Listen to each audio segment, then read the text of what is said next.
لیکن میں نہیں سمجھتا کہ پچھلے 500 سال میں کوئی مسلمان ذہن اس قابل تھا، اتنا بڑا ذہن تھا جو علامہ اقبال تھے. اور قائد اعظم سارے برٹش انڈیا کے اندر سب سے قابل لائر سمجھے جاتے تھے، سب سے زیادہ ان کی فیس ہوتی تھی. تو قائد اعظم کا دیکھ لیں کہ وہ ایک غلام ہندوستان میں ایک آزاد ذہن تھا، جو وہ آزادی کی بات کرتے تھے، جو ان کی رسپیکٹ تھی، خودداری تھی.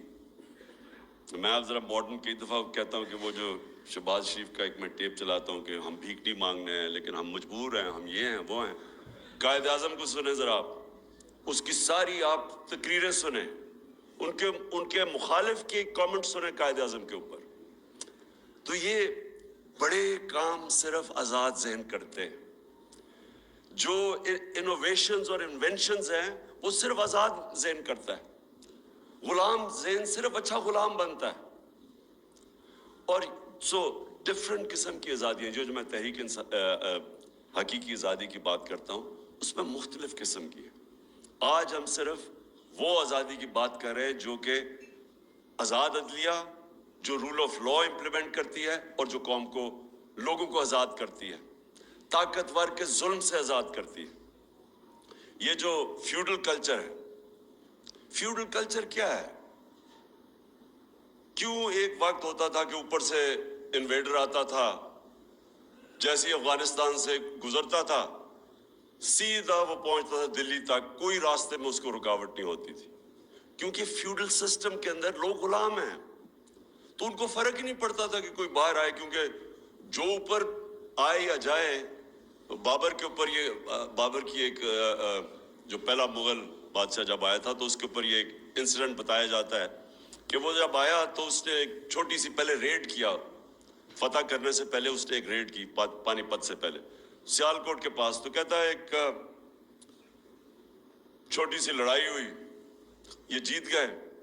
تو کہتا ابھی وہ شام کو بیٹھا دیکھ رہا تو تھوڑی دور، لڑائی سے تھوڑی دور ایک کسان اپنا ہل چلا رہا ہے. وہ بڑا حیران ہوتا ہے کہ یہ اس کو کوئی فرق ہی نہیں پڑا کہ کوئی باہر سے فوج ہے یا لڑائی ہوئی ہے. وہ کسان کو بلاتا ہے شام کو، کہتا ہے تم بڑے دلیر آدمی ہو گئے کہ تمہیں فرق ہی نہیں پڑا کہ باہر سے کوئی فوج ہے یا لڑائی ہوئی. وہ کہتا ہے میرا کسان، میرا ہل چلتا رہا، مجھے کیا فرق پڑتا ہے کون آئے کون جائے، کیونکہ وہ تو آزاد ہی نہیں تھا. کیوں سارا قبائلی علاقہ اور افغانستان کیوں ہمیشہ اپنی آزادی کے لیے لڑتے ہیں؟ کیونکہ وہ آزاد ہیں. ان کا جو سسٹم ہے جرگا سسٹم، وہ بیسکلی ریپرزینٹ کرتا ہے. ان کی جوری سسٹم بھی بن جاتا ہے، ان کو انصاف بھی مل جاتا ہے اور ان کی آواز بھی ہوتی ہے، وہ پھر لوکل گورنمنٹ بھی بن جاتی ہے.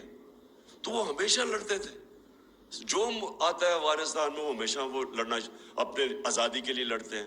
قبائلی علاقے 80 سال انگریز کے خلاف قبائلی علاقے میں لڑتے رہے لوگ، کیونکہ ان کا سسٹم آزاد تھا. آزاد، جب ہم آزادی کی بات کرتے ہیں یہ یاد رکھیں کہ فیوڈل سسٹم جس کے اندر طاقتور کے لیے قانون، کمزور کے لیے دوسرا، اس کے اندر کبھی اس معاشرے کا پوٹینشیل اوپر نہیں آتا. تو کیونکہ میں نے مغرب میں اور یہ سارے انگلینڈ، سوئٹزرلینڈ، یورپ، آسٹریلیا وغیرہ دیکھے ہوئے تھے، امریکہ، تو میں بڑی پہلے اس نتیجے پہ آ گیا تھا کہ جب تک ہمارے ملک کے اندر ہمارا انصاف کا نظام نہیں ٹھیک ہوتا، جو اللہ نے اتنی نعمتیں بخشی ہیں پاکستان کو، ہمیں خود بھی نہیں اندازہ، مجھے بھی پوری طرح اندازہ نہیں تھا جب تک میں 3.5 سال پرائم منسٹر نہیں بنا، کہ اللہ نے ہر قسم کی اس ملک میں ہر قسم کی نعمتیں بخشی ہیں. کسی ایک بھی ہم اٹھا لیں تو ہم اوپر جا سکتے ہیں. اور تو چھوڑے جو منرلز ہیں پاکستان میں، مدنیات ہیں، ہم صرف اسی پہ کانسنٹریٹ کر رہے ہیں، وہی پاکستان کو اٹھا سکتے. ٹورزم پہ کانسنٹریٹ کر، وہاں اٹھ سکتا ہے. ایگریکلچر کے اوپر ہمارا جو زراعت ہے، اس میں ہم صرف ماڈرن ٹیکنیکس ہی لے آئیں، اسی میں ملک اٹھ سکتا ہے. انڈسٹری میں ہمارا انیشیٹو ہے، باہر پروفیشنلز بیٹھے ہوئے ہیں، ہمارا 1 کروڑ ہے جن میں ٹاپ کلاس پروفیشنلز ہیں، انٹرپرینرز ہیں، پروفیسرز ہیں، ہر قسم کا ایکسپرٹ باہر بیٹھا ہوا ہے. لیکن ہمارے ملک میں رول آف لا نہیں ہے. ہمارا جو سب سے بڑا، یہ لوگ مجھے کہتے ہیں نا، یہ جو گورنمنٹ آئی کہ جی ابھی اس سعودی عربیہ نے پیسے دے دیے، اس نے یو اے ای نے پیسے دے دیے، وہ اب سنی جی چائنا پہ، یہ کینسر کا علاج ڈسپلن سے ہو رہا ہے. قرضوں کی کینسر پھیلتی جا رہی ہے. جب تک کہ اس ملک میں انویسٹمنٹ نہیں آتی, ہم اس ملک میں ڈالرز نہیں آتے.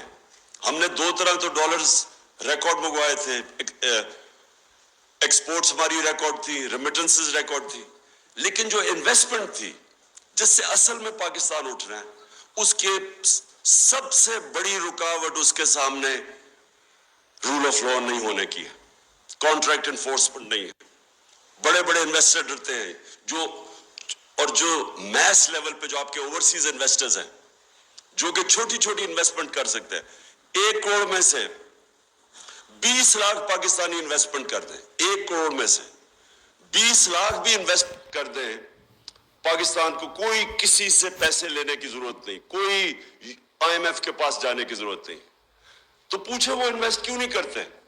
سب سے بڑا ان کا پرابلم یہ ہے کہ جہاں جیسے وہ پھنستے ہیں عدالتوں میں, ان کو کوئی اعتماد نہیں ہے کہ ہمیں انصاف ملے گا, ہمارے انویسٹمنٹ بچے گی.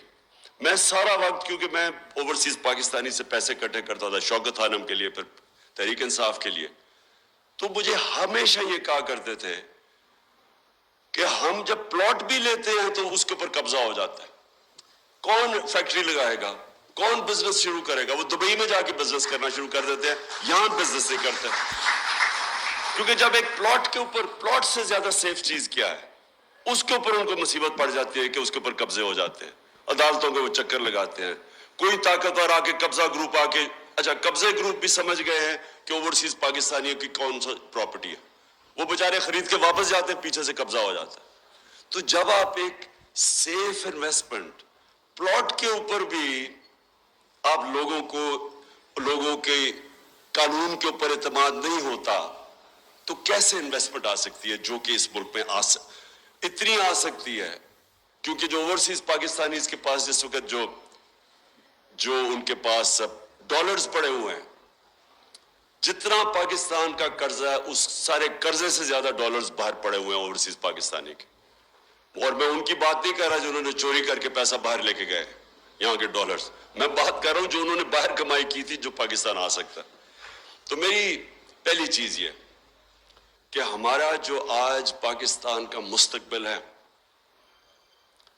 فیوچر جس طرف ہم جا رہے ہیں, یہ لازم ہے کہ اگر ہم رول آف لا اس ملک میں نہیں اسٹیبلش کرتے, ہم کبھی بھی اس ملک کو اس دلدل سے نہیں نکال سکتے.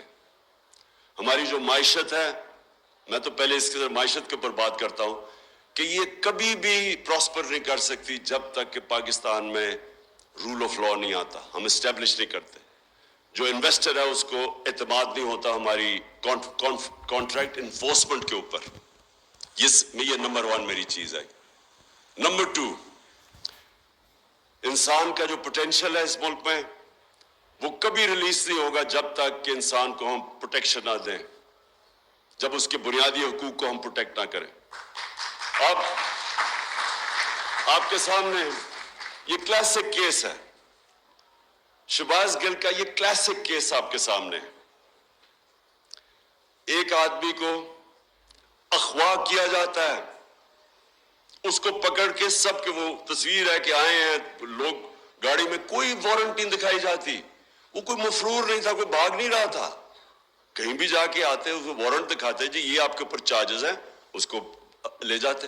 اغوا کر کے لے کے گیا, پتہ ہی نہیں پہلے ہمیں چلا وہ گیا کدھر ہے. ادھر انہوں نے اس کو تشدد کیا, اس کے اوپر ننگا کر کے اس کو مارا, اور اس کی پھر تکلیف میں اس کی تصویریں بنائیں ننگا کر کے. تو پہلے تو یہ ذرا سن لے کہ یہ کس مہذب معاشرہ جس کے اندر قانون ہوتا ہے وہاں اس کی اجازت ہے. کوئی مجھے معاشرہ بتا دے دنیا میں کہ وہ اجازت دیتا ہے یہ کرنے کے لیے. تو پہلے تو اس کو مارتے ہیں, اس کے بعد پتا چلتا ہے جی اچھا 2-3 دن کے بعد 2 دن کے بعد پتا چلتا ہے جی اس نے وہ بہت بڑا اس نے کوئی غداری کر دیا ملک کے ساتھ. اچھا میں اب یہ اپنا کہوں کہ مجھے پتا ہی نہیں تھا شروع میں کیا ہوا. مجھے اس کی صرف ایک میسج آئی کہ کال آئی کہ جی میں نے کوئی ٹی وی کا انٹرویو دیا, اس میں تھوڑی سی کنٹروورسی ہے. میں نے کہا کیا کر جی میں نے کہا تھا کہ کوئی ان لافل کمانڈ نہ سنو, بس یہ میری آخری بات ہوئی ہے اس سے. میں نے کہا اچھا ان لافل وہ تو سب کہتے رہتے ہیں. بعد میں پتا چلا اس نے وہ جو ایڈ کر دیا جی گورنمنٹ آفیسز. اس کے بعد میں پتا چلا کہ اصل میں تو یہ وہ اصغر خان کا کیس تھا, اس کے اندر عدالت ہی وہی باتیں کر رہی ہے. یعنی وہ کوئی اتنا بڑا جرم نہیں تھا کہ اس کو اس طرح پہلے اغوا کرو پھر مارو, اس سے پھر پتہ نہیں کیا. اور اس کو جو حال تھا, مجھے تو بعد میں وکیلوں نے بتایا کہ اس کا وہ مینٹلی ٹوٹل شیٹر کر دیا انہوں نے اس کو. تو کیا ہوگا کہ اس کو بالکل ہی مینٹلی ایک آدمی کو, اچھا وہ چلے یا تو ہونا وہ کوئی اس طرح کا جو جیل سے اندر باہر جاتا ہو, وہ تو تکڑے ہوتے ہیں لوگ. وہ پروفیسر وہاں کا, وہ امریکن یونیورسٹی کے اندر وہ لیکچر دے رہا ہے, اس کو یہ جب ٹریٹمنٹ کی گئی تو اس کا اوپر جو ذہنی طور پہ گزرا ہوگا, میں بھی حیران کہ سوچیں اس کی فیملی ہوگی, اس کی وائف ہوگی, وہ کیا سوچ, اس کی تصویریں دیکھ رہی ہیں, وہ کیا سوچتی ہوں گی, اس کے رشتہ دار, اس کے بھائی, اس کے فادر ان لا میرے پاس آئے, وہ سارے اس کو دیکھ کے ایک آدمی کو اس طرح بریک کرنا. اور جو کر رہے تھے ان کو کوئی خوف نہیں تھا قانون سے, ان کو کوئی فکر نہیں تھی کہ ان کا کوئی احتساب ہوگا, کوئی قانون ان کو انصاف کے کٹہرے میں کھڑا کیا جائے گا, کوئی فکر نہیں تھی ان کو. ظلم کرتے ہیں, پولیس سے پوچھتے ہیں, بعد میں پولیس کہتے جی ہم نے تو نہیں کچھ کیا. تو پھر کس نے کیا, کون تھا اس کے پیچھے؟ جو بھی پیچھے تھا وہ اپنے آپ کو قانون سے اوپر سمجھتا ہے. وہ سمجھتا تھا کہ پاکستان کا قانون میرے اوپر نہیں لاگو ہوتا. اور یہ ہے المیہ ہمارا. اور پھر وہ خاتون میجسٹریٹ, وہ بڑا جی عمران خان کو دہشت گرد بنا دیا مجھے, کہ وہ نے اس کو کہہ دیا ہے کہ جب خاتون میجسٹریٹ کے پاس آیا, جب اس کو پتا تھا تشدد ہے, آج ثابت ہوا ہے کہ اس کے اوپر تشدد ہوا ہے, عدالت میں اس کی رپورٹ دی گئی ہے کہ اس کے اوپر تشدد ہوا, اس نے پھر اس کو پولیس کے پاس ریمانڈ پہ بھیج دیا. یعنی کوئی چیک کرنا چاہیے. اور کیا ان کی کوئی اکاؤنٹیبلٹی نہیں ہے کہ ایک آدمی دیکھ رہے ہیں تصویریں اس کی, دیکھ رہے ہیں وہ پبلک میں بالکل مینٹلی بریک ہوا ہے, اس کو پھر پکڑ کے واپس بھیج دیا اسی پولیس کے پاس, اور چیک بھی نہیں کیا کہ اس کے اوپر تشدد ہوا ہے. اور پھر یہ جو آئی جی اور ڈی آئی جی ہے, کون ذمہ دار ہے کہ ایک آدمی کو آپ نے غیر قانونی طور پہ اٹھا کے تشدد کیا, کدھر یہ اجازت دیتا ہے؟ اور اس کے اوپر اچھا میں کہہ رہا ہوں کہ قانونی کارروائی کریں گے, وہ کہتے جی دہشت گرد ہے. سوچ لے کہ اچھا پہلے وہ غلط کام کر رہے ہیں, ان کے غلط کام کرنے کے لیے ہم کہہ رہے ہیں قانونی کارروائی کریں گے, اور وہ اوپر سے دہشت گردی کا پرچہ کروا دیتے ہیں میرے اوپر, اور جناب وارنٹ نکال دیتے ہیں. یہ ساری چیزیں کیا شو کرتا ہے کہ ہمارے ملک میں قانون کی حکمرانی نہیں, طاقت کی حکمرانی ہے. جو طاقتور ہے وہ قانون سے اوپر ہے, جو کمزور ہے اس کی حفاظت نہیں کرتا قانون. اس لیے یہ بڑا امپورٹنٹ ہے کہ ہم اپنے ملک میں جدوجہد کریں. یہ پاکستان کی فیوچر کی جنگ ہے. یہ جو آپ انصاف کی جو تحریک ہے اس ملک میں رول آف لا قائم کرنے کے لیے, یہ ملک کا فیوچر ہے. یا ایک طرف یا ملک ادھر جائے گا اور یا دوسری طرف تباہی کی طرف جائے گا. اگر اسی طرح اس ملک کے اندر قانون کی حکمرانی نہ ہوئی, میں آپ کو کہتا ہوں کہ کوئی طریقہ ہی نہیں ہے کہ ہم یہ معاشی تباہی سے بچ سکتے ہیں. کوئی کسی کے پاس آنسر نہیں ہے. وہ بڑا سنا تھا جی, بہت بڑا جینیس تھا شہباز شریف. لوگوں نے ریلائز نہیں کیا کہ اشتہاروں کے اندر ہی وہ جینیس تھا. ساری ترقی اشتہاروں میں تھی. جب سے وہ آیا مجھے یہ بتا دے کہ ان کے پاس کون سا روڈ میپ ہے. یہ جو ہم قرضے لیتے جا رہے ہیں, گروتھ ریٹ کم ہوتی جا رہی ہے, انڈسٹری سکڑتی جا رہی ہے, کسانوں کے پاس اتنی زیادہ مہنگائی کر دی ہے, بجلی کی دگنی قیمت کر دی ہے بجلی کی. کسانوں کے پاس ٹیوب ویل چلانے کے پیسے بل آ رہے ہیں. عام بیچارہ مڈل کلاس سفید پوش, برے حالات ہیں لوگوں کے. تو اکانومی سکڑ رہی ہے, قرضے بڑھتے جا رہے ہیں. تو ہمارے پاس کدھر سے ویلتھ کریشن ہوگی کہ ہم یہ قرضے واپس کریں؟ کدھر سے دولت میں اضافہ ہوگا؟ کہ اگر آپ کی انڈسٹری بھی بند ہو رہی ہے, بے روزگاری بھی بڑھ رہی ہے, ایکسپورٹس گر رہی ہیں, باہر سے جو دولت ریمیٹنسز آنی تھی ان کی وہ ڈراپ ہو گئی ہیں, تو کدھر سے پاکستان کے پاس پیسہ آئے گا یہ قرضے یہ جو لے رہے ہیں اور قرضے؟